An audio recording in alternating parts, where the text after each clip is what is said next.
Perception Media. I am your hostess, the Cynic Geek, and today I'm going to be looking at Superman versus Goku. I don't have any bias whatsoever. Nope, not at all. None. So I'll start with Superman, to be fair. And I got most of my information from the wiki site by Fandom. So strength-wise, we know that Superman can move a planet, and I'll use Earth as an example, which weighs approximately 13 times 10 to the 24th pounds. And to a lesser degree, we know he can, lift a car and a plane.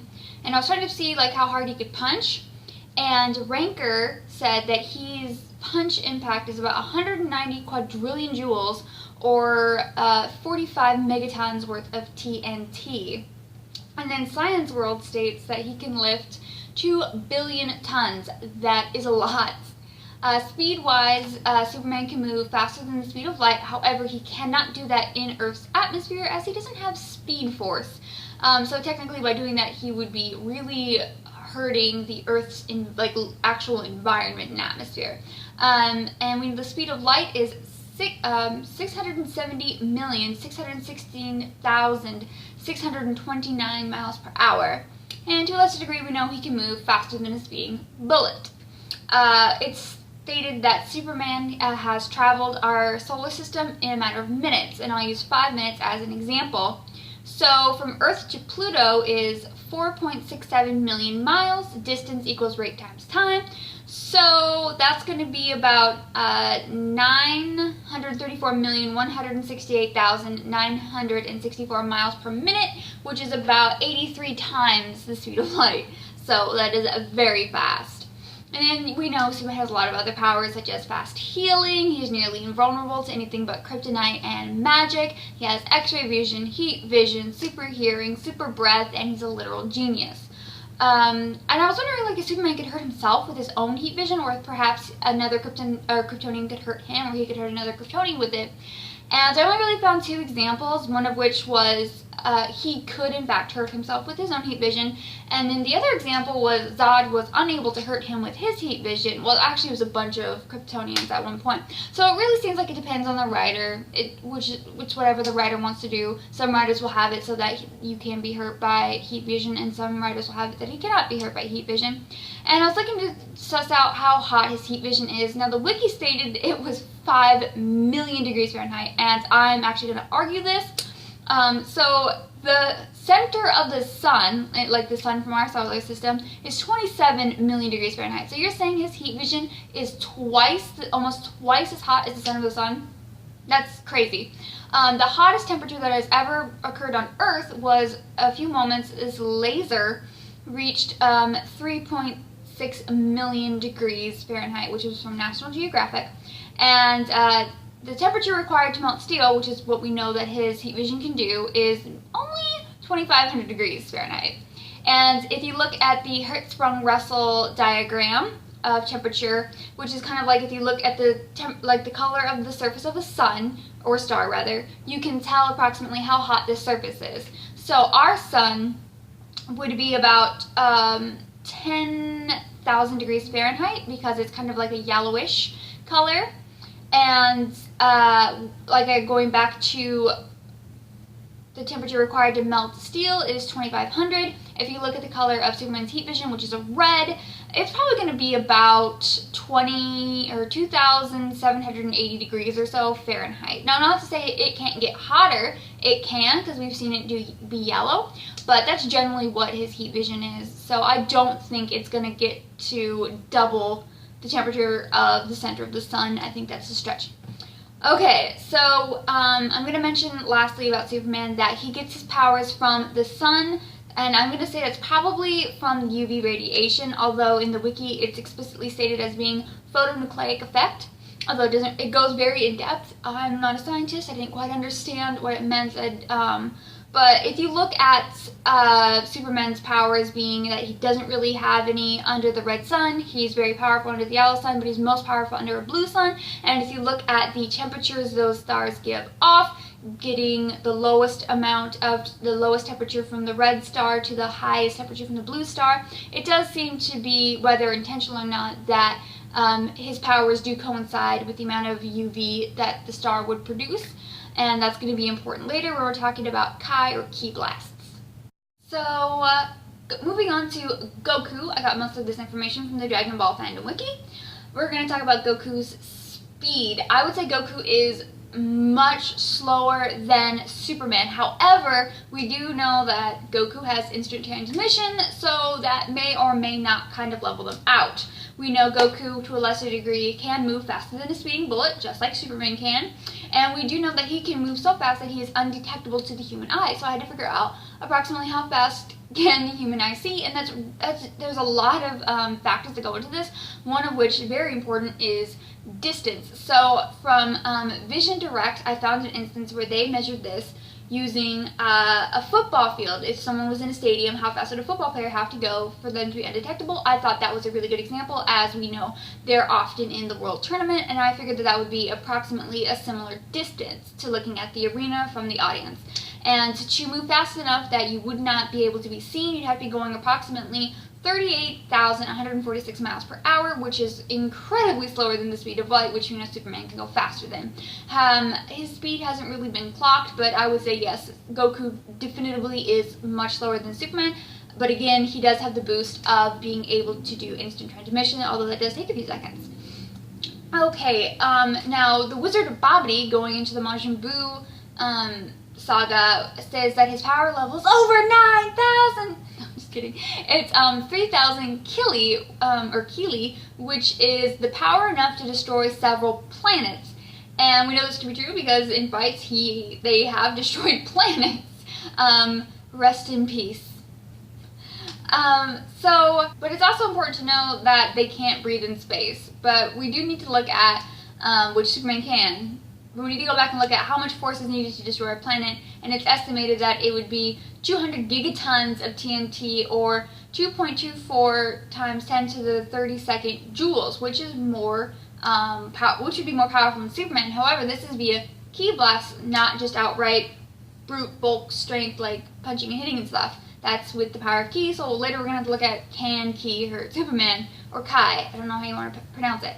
Then also to look at how much can Goku actually lift. We know he can lift 40 tons very easily as a Super Saiyan. And we know that Gohan, who is not as strong as Goku, or is stronger depending on what you're looking at, he can lift an airplane, which Superman can also do. And the max takeoff weight of a Boeing 747 is 487.3 tons. And I got that from How Things Fly. So it seems like it depends on how you're measuring things, whether or not Goku is more powerful. If ki blast counts, Goku is, I would say, more powerful than Superman. However, if ki blasts are not being able to be counted, then I would say Goku is probably not as strong as Superman. However, I do think he is strong enough to do damage, and that's going to come into importance later. Goku also has other powers such as healing fast, high endurance, and he could transform like into a Super Saiyan and other things. And then the various ki blasts. And now ki blasts, we need to look at what ki is, and to paraphrase Akira Toriyama, ki is Genki, Yoki, and Soki. I can't pronounce that one, sorry. Genki is energy, Yoki is courage, and Soki is right-mindedness. Ki is not magic, ki is plasma, and which is one of the states of matter along with liquid, solid, and gas. And I'm not sure if it's hot or not, because plasma generally is hot. Such as we've seen in the hyperbolic time chamber, Gohan used a ki blast to cook meats, and we've seen Goku do that too, and we even saw it set Goku's hair on fire. But we've also seen in battle that ki blasts don't always set clothes on fire, which is if they were hot, they were. They don't always leave burns, which if they were hot, they were. So I'm not entirely sure, but I would say that they do give off a lot of energy and impact from kinetic energy. But kind of comparatively, like a lightning blast, which is also plasma, can reach temperatures of 53,000 degrees Fahrenheit, and the amount of energy a bolt of lightning can give off is 1.21 gigawatts. No, it's actually between 1 to 10 billion joules, or it can actually reach up to a terawatt. It depends on like the length and where the lightning is. So in terms of strength, we're given a lot of different little tidbits of things that they're able to do, and with either great difficulty or great ease. And it's kind of hard to look at definitively how strong these characters are. Overall, like I said, I think Superman is stronger because we can't count ki blasts, but I'll get into that more in just a second. But again, I also, and I'll get back to this in a second, would say Goku is strong enough to do damage. So I'm definitely Superman is faster, but Goku does have instant transmission. But strength and speed, this is important to know, aren't everything in battle. Goku is strong enough to do damage. Doomsday, without magic or having kryptonite, is able to kill Superman by just being stronger than him. And I do think, as I said, Goku is certainly strong enough to do damage against Superman. But more importantly, Goku is a far more skilled fighter than Superman is. Goku has been training since he was a child with Grandpa Gohan, then Master Roshi, King Kai, Kami, and etc. He is a highly experienced martial artist, and that definitely counts for a lot in battle. We've seen him outmatched in terms of strength and speed, and he always wins. And this is the little bitch that'll come back later. And I do think now that we need to come back to the ki blast situation. I don't think that they would hurt Superman. I'm not sure, but I just don't see them doing that. We've seen Superman withstand a supernova. You know, he gets his power from the sun. I don't think that ki blast, being a type of plasma essentially, would be able to really have the kind of energy required to do damage against Superman. If they could, I would say Goku would easily be able to defeat Superman if they could, but like I said, I don't think they can. Though they can destroy a planet, and that's another thing, that these are both good guys. They won't destroy Earth, and I don't think they would, kill each other, and they certainly wouldn't put innocent lives in danger. So with all that having been said, I do think that round one would go to Superman. However, that's the catch-22 with Saiyans, isn't it? To quote Obi-Wan Kenobi, "If you strike me down now, I shall become more powerful than you can possibly imagine." Or rather, to quote Vegeta, "You can bleed us to the brink of death, crush every bone in our bodies. It only makes us more powerful." If you defeat a Super Saiyan, or a Saiyan at all, you're only guaranteeing your inevitable defeat later on. You're ensuring your own demise. So they will be around 2, and because Superman defeated Goku in round 1, Goku will defeat Superman in round 2. Round 2 would go to Goku because in defeating him in round 1, Superman made him as strong as he is. Dang them Super Saiyans. I love them. So anyway, yeah. What do you guys think?